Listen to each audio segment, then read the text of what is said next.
Price the lord. സഭാപ്രസംഗി 8-ാം അധ്യായം 1 മുതൽ 17 വരെയുള്ള തിരുവചനങ്ങൾ.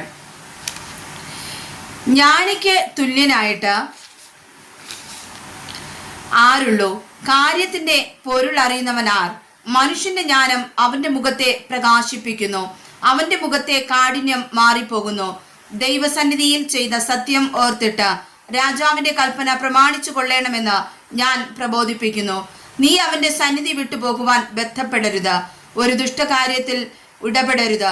അവൻ തനിക്ക് ഇഷ്ടമുള്ളതൊക്കെയും ചെയ്യുമല്ലോ. രാജകൽപ്പന ബലമുള്ളത്. നീ എന്തു ചെയ്യുന്നു എന്ന് അവനോട് ആർ ചോദിക്കും? കൽപ്പന പ്രമാണിക്കുന്നവന് ഒരു ദോഷവും സംഭവിക്കുകയില്ല. ജ്ഞാനിയുടെ ഹൃദയം കാലത്തെയും ന്യായത്തെയും വിവേചിക്കുന്നു. സകല കാര്യത്തിനും കാലവും ന്യായവും ഉണ്ടല്ലോ. മനുഷ്യന്റെ അരിഷ്ടത അവന് ഭാരമായിരിക്കുന്നു, സംഭവിപ്പാനിരിക്കുന്നത് അവൻ അറിയുന്നില്ലല്ലോ. അത് എങ്ങനെ സംഭവിക്കുമെന്ന് അവനോട് ആർ അറിയിക്കും? ആത്മാവിനെ തടുപ്പാൻ ആത്മാവിന്മേൽ അധികാരമുള്ള ഒരു മനുഷ്യനുമില്ല, മരണ ദിവസത്തിന്മേൽ അധികാരമുള്ളവനും ഇല്ല.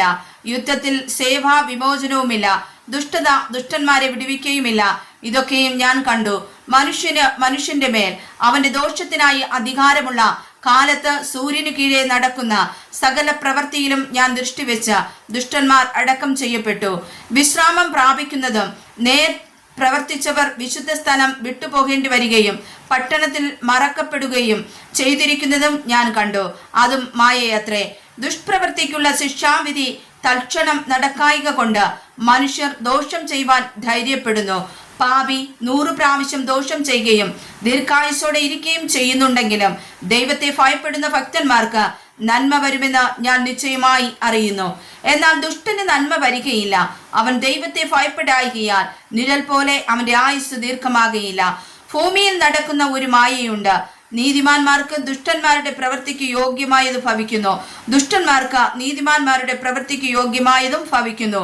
അതും മായയത്രേ എന്ന് ഞാൻ പറഞ്ഞു. ആകയാൽ ഞാൻ സന്തോഷത്തെ പ്രശംസിച്ചു.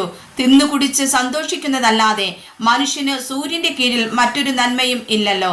ദൈവം സൂര്യന്റെ കീഴിൽ അവന് നൽകുന്ന ആയുഷ്കാലത്ത് അവന്റെ പ്രയത്നത്തിൽ അവനോടുകൂടെ നിലനിൽക്കുന്നത് ഇത് മാത്രമേ ഉള്ളൂ.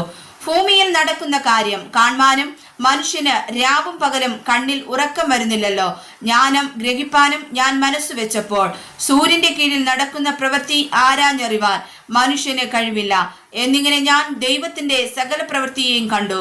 മനുഷ്യൻ എത്ര പ്രയാസപ്പെട്ട് അന്വേഷിച്ചാലും അതിനെ ഗ്രഹിക്കുകയില്ല. ഒരു ജ്ഞാനി തന്നെയും അതിനെ ഗ്രഹിപ്പാൻ നിരൂപിച്ചാൽ അവന് സാധിക്കുകയില്ല. വായിച്ചതായ വചനങ്ങളാൽ കർത്താവ് നമ്മെ അനുഗ്രഹിക്കുമാറാകട്ടെ. ആമേൻ.